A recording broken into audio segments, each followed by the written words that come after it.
السلام علیکم ورحمۃ اللہ وبرکاتہ۔ ناظرین حضرات، آج کا جو بیان کا ٹاپک ہے وہ یہ ہے کہ بزنس مین کو کس طرح سے بزنس کرنا چاہیے، اور یاد رکھیں ہر بزنس مین یہ دو کام ضرور کرے۔ وہ دو کام کون سے ہیں؟ آئیے آج ہم جاننے والے ہیں بیان سے۔ مولانا شاکر نوری صاحب کا یہ بیان ہے، اور یہ بیان بزنس مین کے لیے بہت خاص بیان ہے، تو اس بیان کو آئیے شروع کرتے ہیں۔ اس کا زیادہ وقت اگر آپ دیکھیں صبح سے لے کر رات تک یا رات سے لے کر صبح تک، تو جن چیزوں کو حاصل کرنے یا جن چیزوں کے راحت پہنچانے کا جو تصور ہے وہ انہی دو چیزوں سے متعلق ہے۔ یا تو بہت مال حاصل کرنا، اور یا پھر یہ ہے کہ اولاد کو آسائش کے سامان مہیا کرنا اور اولاد کو اچھی طرح سے دیکھنا۔ مال بنفس نفیس برا نہیں ہے، مال کمانے سے قرآن منع نہیں کرتا، بلکہ قرآن مال کمانے پر ابھارتا ہے۔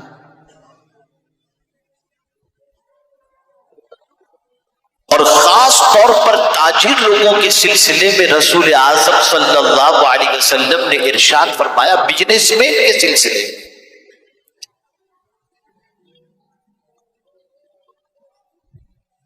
کہ کوئی بزنس مین کا مرتبہ ہلکا نہیں ہے، بہت بڑا مرتبہ ہے۔ شرط یہ ہے کہ اس میں دو چیزیں پائی جائیں۔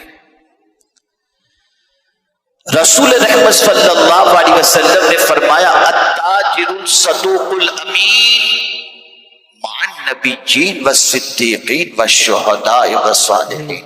سبحان اللہ۔ سچا تاجر،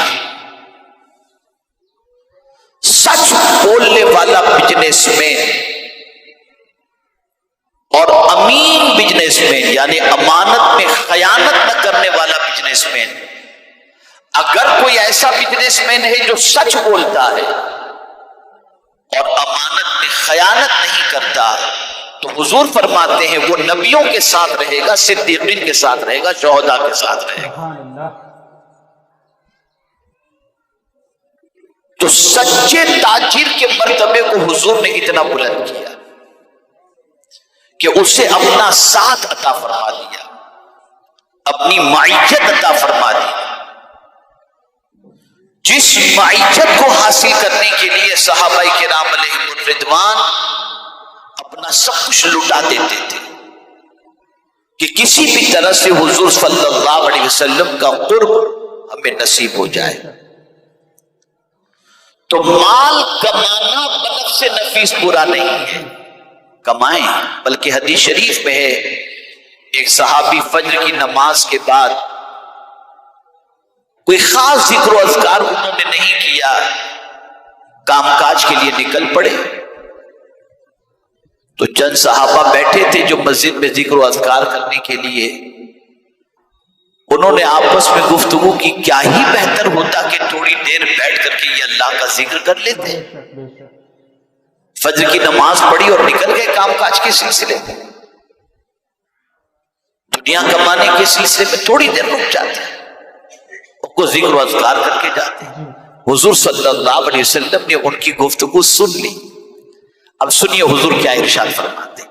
آقا کریم صلی اللہ علیہ وسلم ارشاد فرماتے ہیں کہ اگر یہ جانے والا جو کہ تجارت کے لیے گیا ہے، اگر یہ جانے والا اس لیے گیا کہ حلال روزی کما کر اپنے ماں باپ بیوی بچوں کا پیٹ بھرے اور محتاجی سے بچائے، تو اس کا یہ جانا یہ ذکر کرنے سے بہتر ہے۔ سبحان اللہ، سبحان اللہ۔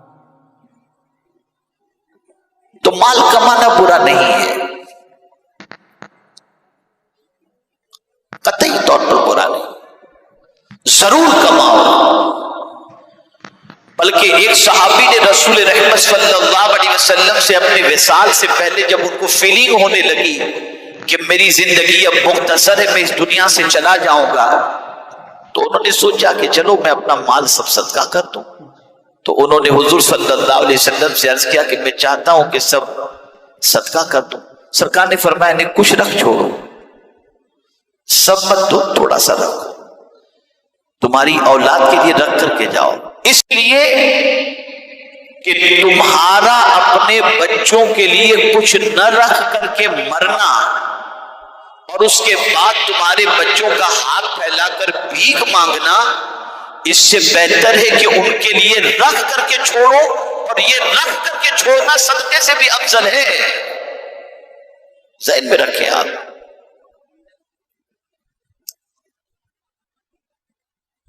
تو قطعی طور پر مال کے حوالے سے اسلام نے جو ہے وہ کمانے سے روکا نہیں، بلکہ قرآن بھرا پڑا ہے اس چیز سے کہ اللہ کی راہ کے اندر مال خرچ کرنے والے کو کتنا فائدہ پہنچتا ہے۔ ہوگا نہیں تو خرچ کیسے کریں؟ ارے قرآن کھلتا بھی ہے ان لوگوں پر جو اللہ کے نام پہ خرچ کرتے، تو ہوگا تو خرچ کریں گے، نہیں ہوگا تو کہاں سے خرچ کریں گے؟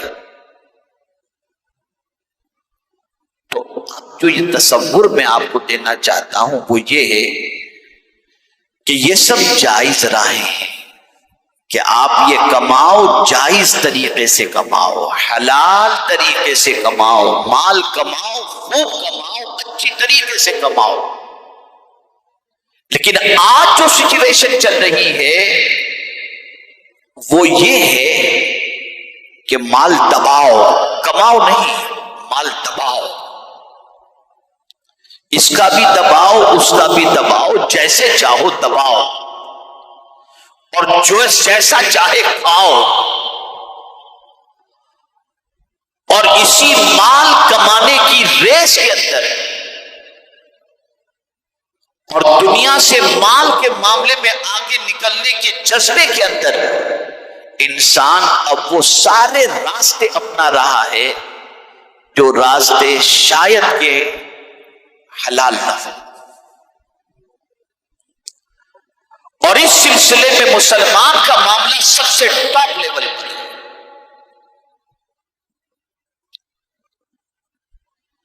کہ کبھی وہ یہ نہیں دیکھتا کہ یہ جو میں کر رہا ہوں، میرے پاس جو مال آ رہا ہے، یہ حلال کا ہے یا حرام کا ہے، یہ جائز ہے یا ناجائز ہے۔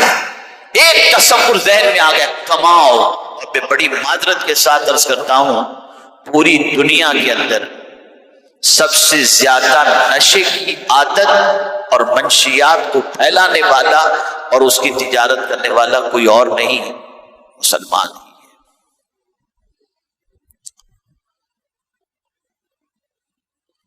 اللہ معاف فرمائے، دغا بازی کرنے والا یہ بھی آپ کو مسلمان ہی ملے گا، اور کما کر کے عیاشی میں اڑانے والا یہ بھی مسلمان ہی آپ کو ملے گا۔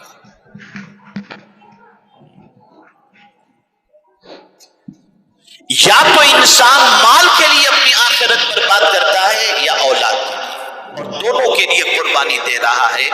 ایک انسان سے آپ پوچھیں کہ صبح سے لے کر رات تک تم کیوں اتنی محنت کرتے ہو، تو وہ جواب میں دے گا، کہے گا کہ مجھے میرے بیٹے کو ڈاکٹر بنانا ہے، انجینئر بنانا ہے، لائر بنانا ہے، یہ بنانا ہے، وہ بنانا ہے، میں اس کے لیے سارا کر رہا ہوں۔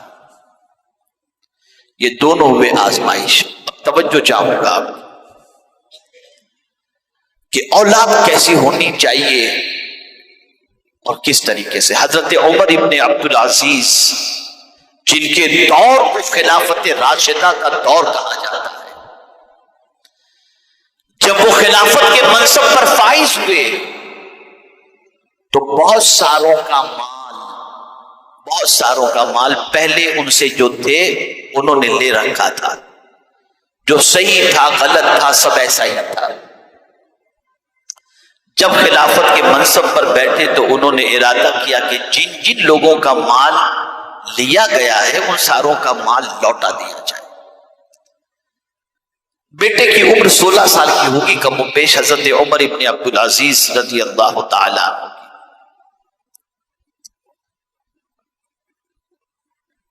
اپنے مشورہ مشیر لوگوں کو بلایا، ایڈوائزر کمیٹی کے ساتھیوں کو، کہ بھئی یہ مال سب کو واپس کر دیا جائے، جبرن لیا ہوا مال ہے، جائز نہیں ہے۔ تو ایک کام کرتا ہوں، اس وقت ظہر کا وقت ہے، میں ظہر کی نماز ادا کر کے تھوڑا سا قیلولہ کر لوں، آرام کر لوں، اور عصر کے بعد کا سب کو ٹائم دے دیا جائے، عصر کے بعد سب کا مال سب کو دے دیا جائے گا۔ بیٹا بیٹھا ہوا تھا، فوراً کھڑا ہو گیا، ابو اگر اجازت دیں تو کچھ عرض کروں۔ باپ نے کہا بیٹا کیا ابا آپ کو یقین ہے کہ آپ عصر تک زندہ رہیں گے؟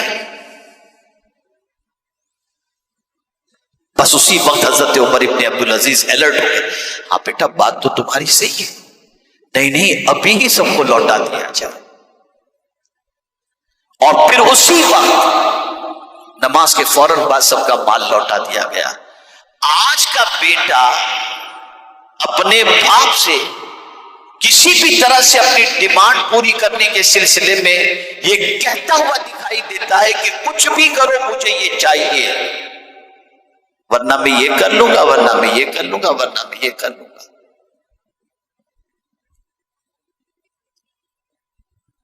اور انسان اولاد کی آزمائش میں گرفتار جب ہوتا ہے تو پھر اس کے بعد اولاد کی خاطر کچھ بھی کرنے کو تیار ہو جاتا ہے۔ تو یاد رکھیں دنیا میں جتنا بھی ہو رہا ہے یہ دو چیزیں، مال اور اولاد۔